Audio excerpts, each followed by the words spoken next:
Okey, sekarang kita nak tahu apa maksud fungsi kerja.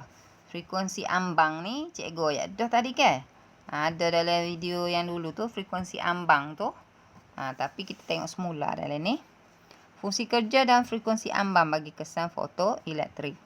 Okey, fungsi kerja tenaga minimum yang diperlukan untuk fotoelektron terbebas dari permukaan logam. Kalau ingat, ni lah. Fungsi kerja ni.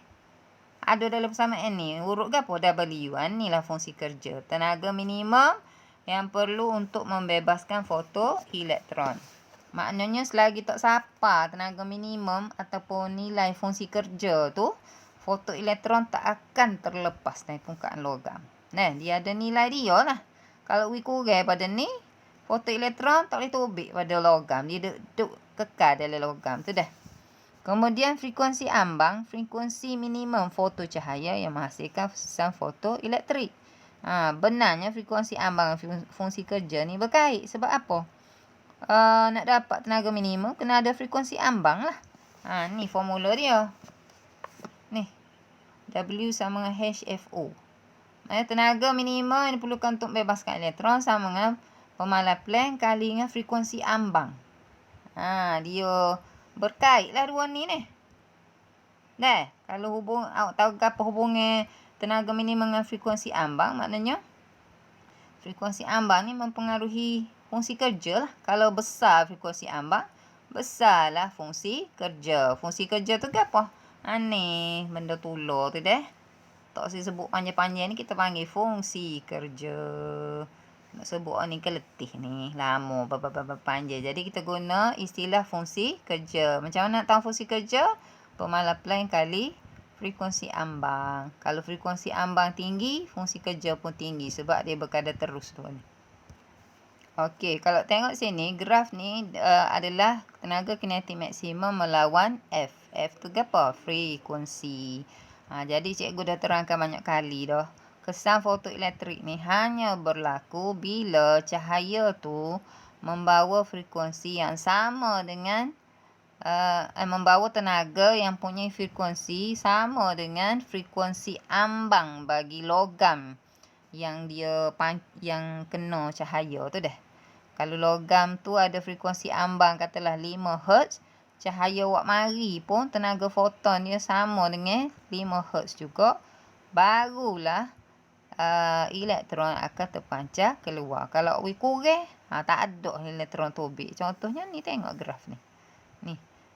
Dia ada satu frekuensi ambang FO. Jadi awak tengok bawah pada ni. Maknanya frekuensi low ni kecil pada FO lah. Di kiri ni ke. Jadi ada kodok berlaku kesan fotoelektrik? Tak ada lah. Tak ada ke sekarang sini dah. Tapi bila mencecah saja frekuensi ambang, dia start dah nak berlaku. Lebih pada frekuensi ambang, ni cucu tubik banyak ni. Jadi lah ni K maksimum ni benarnya kalau kita nak kira, cikgu tunjuk tadi tu lah. Nak dapatkan K maksimum kena ambil tenaga foton tolak dengan fungsi kerja. Tenaga foton tolak fungsi kerja. Kalau ganti fungsi kerja dengan HFO, maknanya HF tolak HFO lah.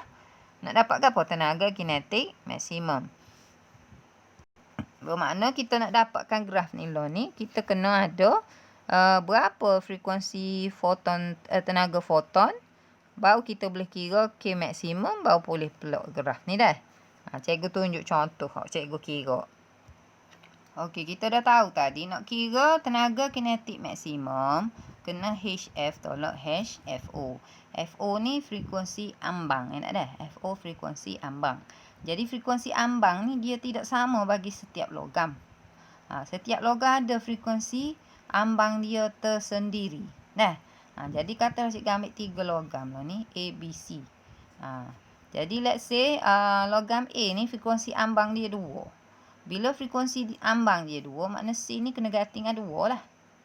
Jadi awak cari K max, dia kena HF tolak 2H lah. Ni cikgu tulis dah.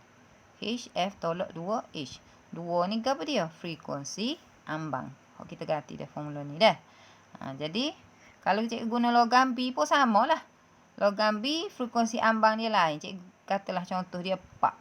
Maka nak cari K max dia HF tolak pak H lah. Sebab FO lo ni pak. Dia jadi gitu. Sama juga logam C. Cikgu buat FO dia ne. Jadi HF tolak 6H. Ni penerangan untuk K max dulu ni. Kena faham lah tu buat apa 2 4 ni. Sebab FO dia tak sama dah. Okey, lepas tu kita nak bagilah frekuensi tertentu pada logam tu. Frekuensi tu maknanya cahaya awak pancar tu berapa frekuensi dia dah. Atau dengan kata lain tenaga foton lah. Tenaga foton tu. Okey, jadi lah ni kalau cikgu guna logam A dulu. Katalah cahaya hok mari dia bawa frekuensi dia F. Bila frekuensi dia F ni. Dia akan jadi apa? Sini 2. Jadi 2H tolak 2H lah.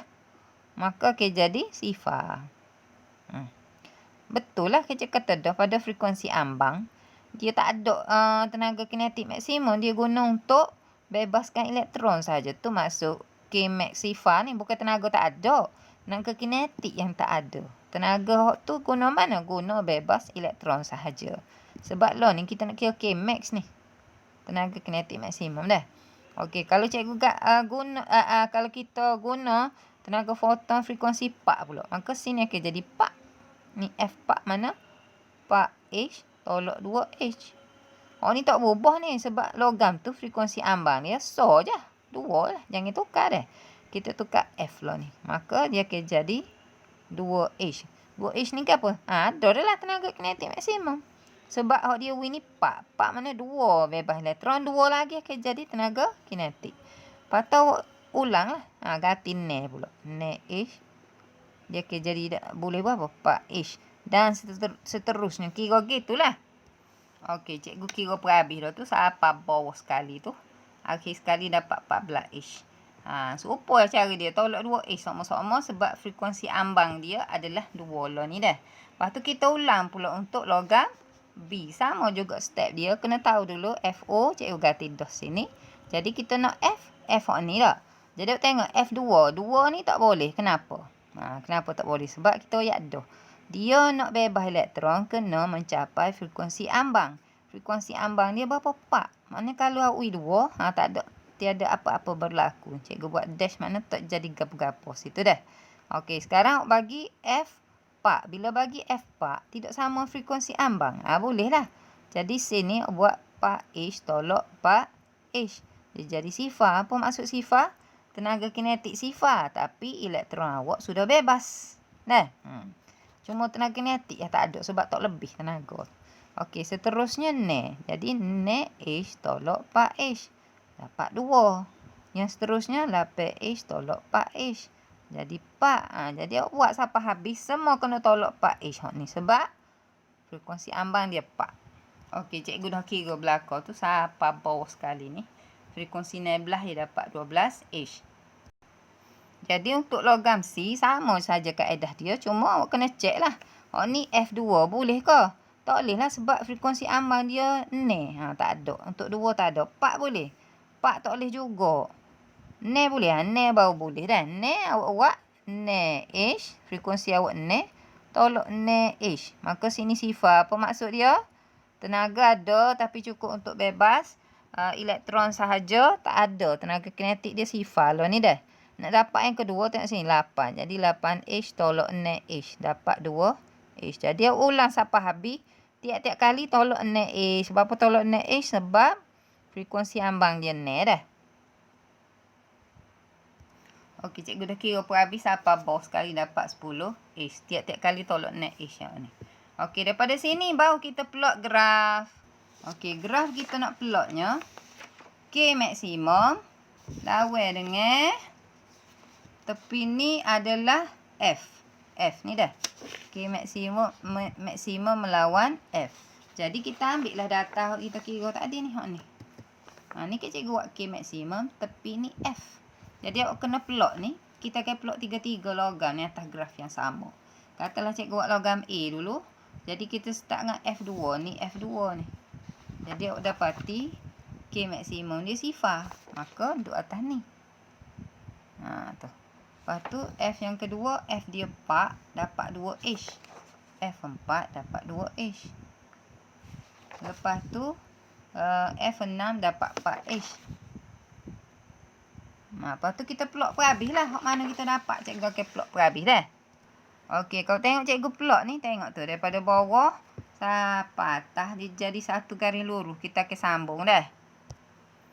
Jadi graf K maksimum melawan F kita, dia adalah satu garis lurus. Tapi dia tidak memotong sifar dah. Jadi kita kata K maksimum dengan F tu bertambah secara linear lah. Ni cikgu buat ni untuk logam A baru. Jadi kita akan plot lah logam B dan logam C atas graf ni juga.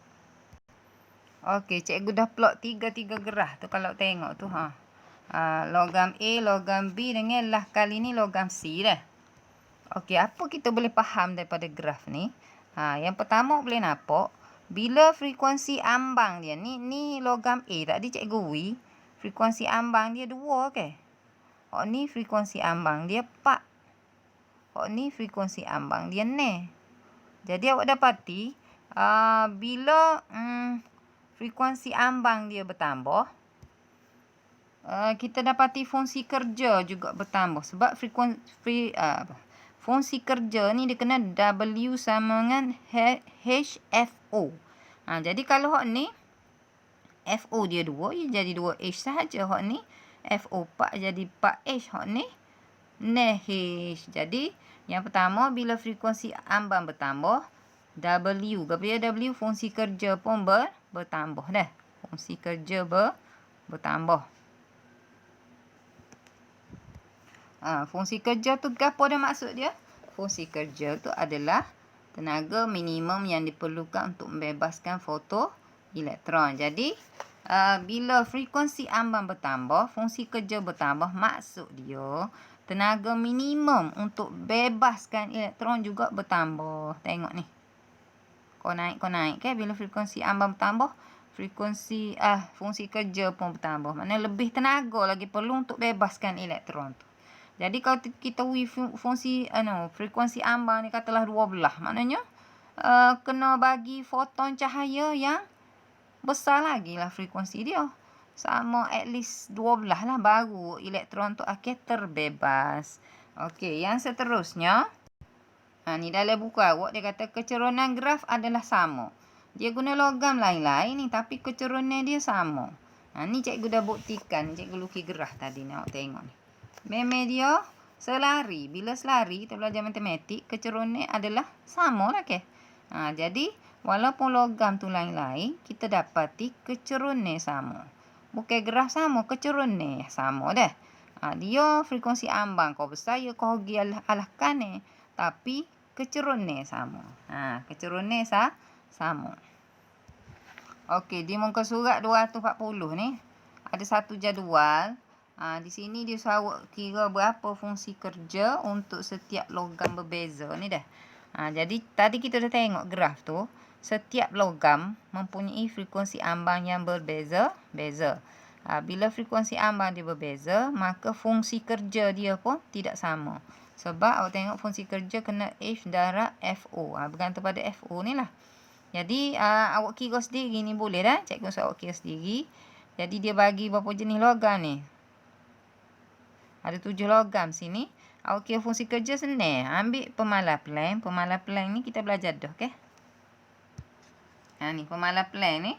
Awak ambil, darabkan dengan FO yang sudah diberi di sini. Darab saja. Tapi ingat ni. FO awak tu kena kali 10 kuasa 14 dah. Maksudnya 1.03 kali 10 kuasa 14. Baru darab dengan pemalar plan 0.03 kali 10 negatif 34 ni. Barulah dapat fungsi kerja tu. Awak kira sendiri setiap satu ni. Nanti cikgu akan jawab lepas pada tu dah. Awak buat dulu.